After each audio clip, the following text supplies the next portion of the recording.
మీరందరూ ప్రశ్న అడిగారు, మహారాష్ట్రకి ఇంత పెట్టుబడి వెళ్తుంది. దానికి కారణం ఏంటో తెలుసా? Consistency in government.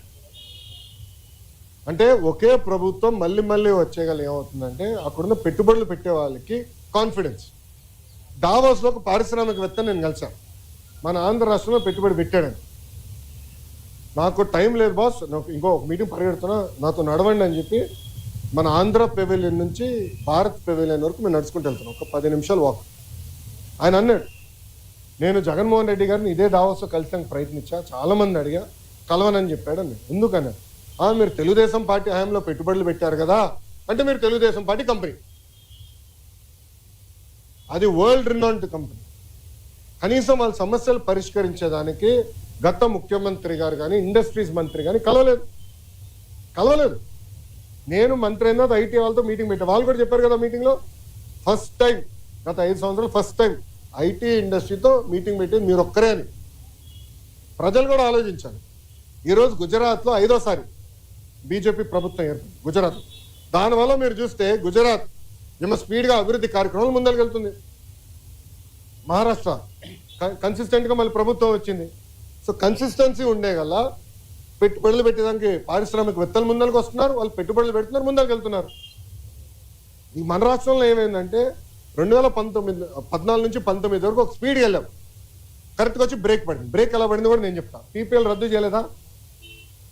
ఒకే రాజధాని వద్దు 3 రాజధానులని ఒక రాజకీయ గేమ్ ఆడలేదా? దానివల్ల ఎవరు నష్టపోయారు? ఆంధ్ర రాష్ట్ర ప్రజలు నష్టపోయారు, ఉత్తరాంధ్ర ప్రజలు నష్టపోయారు, రాయలసీమ ప్రజలు నష్టపోయారు.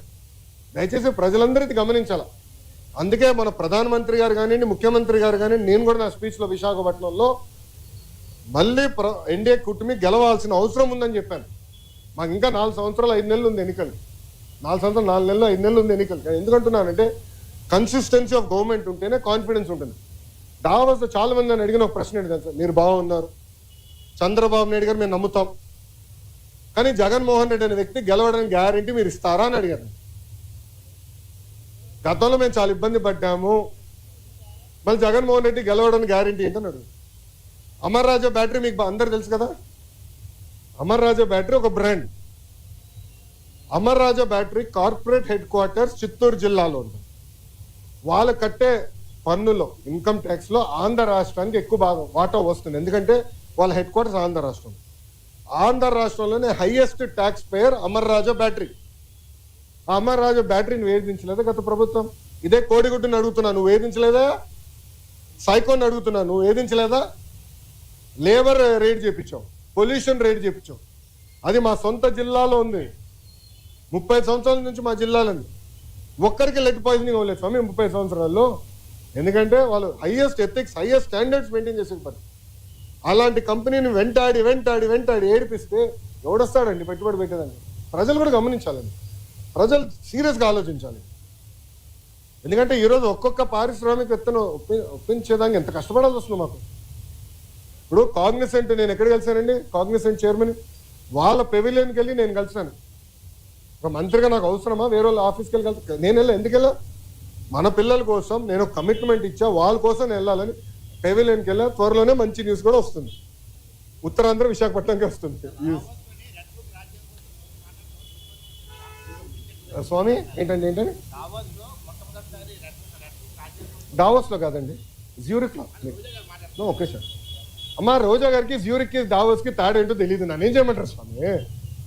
పాపం తెలియదు, దాంతో అవగాహన లేనట్టుంది. కొంచెం వాస్తవం ఏంటి, జ్యూరిక్లో మేము దిగిన రోజు తెలుగు వాళ్ళందరూ బాబు గారిని కలవాలంటే మండే ఆఫ్టర్నూన్ 700 మందితో, ఎందుకంటే అక్కడ అందరూ బాగా కష్టపడతారు ఉద్యోగాలకు వెళ్ళే వ్యక్తులు. మండే ఆఫ్టర్నూన్ 700 మందితో మీటింగ్ పెట్టుకుంది.